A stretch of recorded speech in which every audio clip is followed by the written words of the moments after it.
Kiva, kun tulit myötätuulessa reissuun. Nythän on heinäkuun 1. ja Ranska näyttää parhaat puolensa. Tänään aloitettiin aamu Viinin luvatussa kylässä Saint-Emilionissa. Ja nyt matka jatkuu 220 kilsan ajolla. Ensin tovin pikkuteitä kunnon maavaralla varustetun viinitraktorin perässä. Tervetuloa mukaan Caravan Summer Tripille. Me lähestytään tänään reissun yhtä pääkohdetta.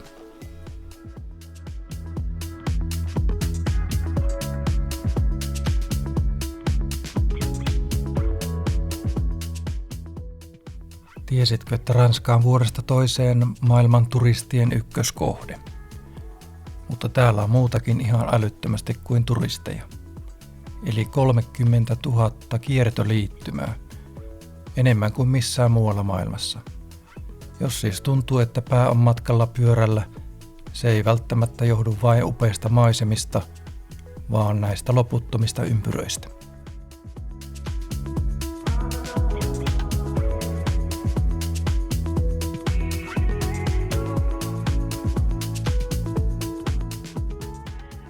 Me löydettiin täydellinen rauhallinen matkaparkki Rocamadorin läheltä. Tai no, rauhallinen on suhteellista. Kuunnelkaa tätä Kaskaiden huumaavaa orkesteria.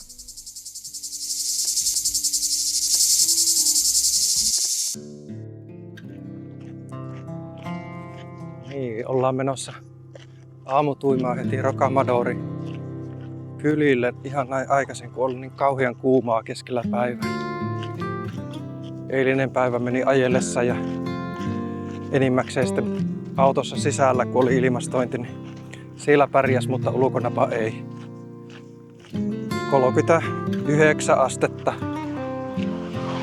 Vähän liikaa meille, mutta vielä enemmän liikaa jääkaapille, että ei pysy tavarat kylmänä ja jouduttiin heittelemään roskia sitten, kun oli lämmennyt tavarat. Ja koitettiin sillä lailla, että ne otettiin niitä jääkaapin ritilöitä pois kylestä ja että ilmastointi parani siinä, mutta ei se auttanut.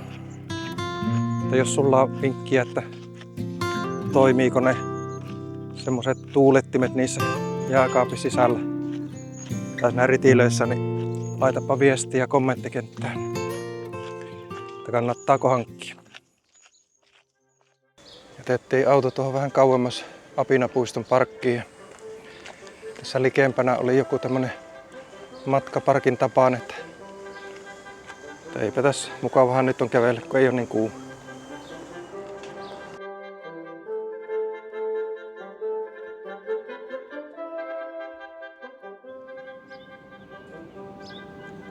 Tuonne me oltais menossa. Mä luulen, että tulee tänään vähän kiipiämistä.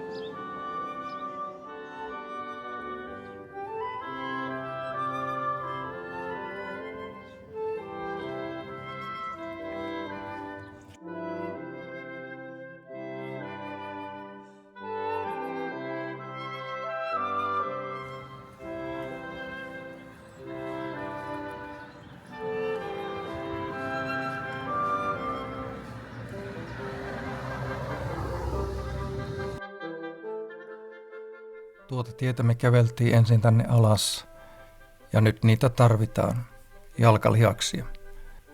Meitä odottaa kuulemma 216 askelman nousu.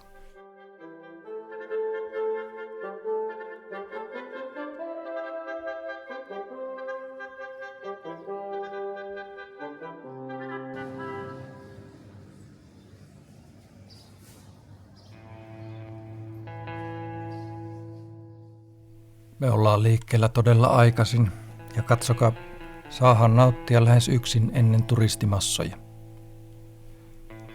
Tänne kylään kun saavutaan, niin alimmalla tasolla on kauppoja, ravintoloita ja asuntoja.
Puolimatka.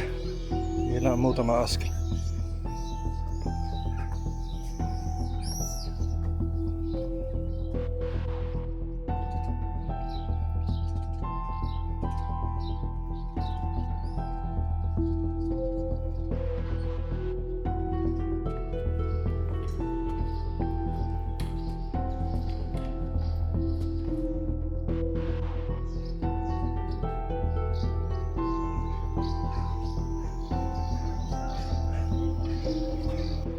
Ei olla vielä läheskään yllällä, mutta vielä hienolle näyttää. Tuo kuva on nyt ihan suoraan ylöspäin. Keskitasanteella meitä odottaa historiallinen kirkko ja luostari. Tässä kohtaa vetää kieltämättä hiljaiseksi. Osittain hartaudesta, mutta rehellisesti sanottuna suurimmaksi osaksi siksi, ettei tästä noususta yksinkertaisesti riitä enää happea puhumiseen.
Nyt kiipeäminen on jatkunut sen verran, että ollaan jo ylätasanteella, josta löytyi toinen kirkko ja tänne ei päässyt sisälle, mutta pikkumaksulla pääsi kattotasanteelle parhaille näköalapaikoille.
Ylös tultiin lihasvoimalla, mutta alas mennään tyylillä. Otettiin käyttöön 2 hissiä, joista ensimmäinen on palvellut matkailijoita jo vuodesta 1959. Hissillä on 155 metriä pituutta, 55 metriä korkeutta ja minuutti pelkkää nautintoa.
Se meitä kantaa.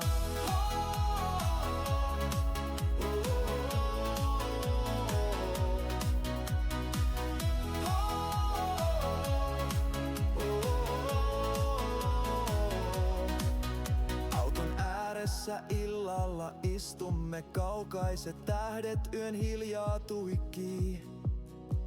Hiljaa kuuntelen, kunnes huomaan sen, kaikki on täydellistä juuri tän hetken. Tie mutkittelee, mutta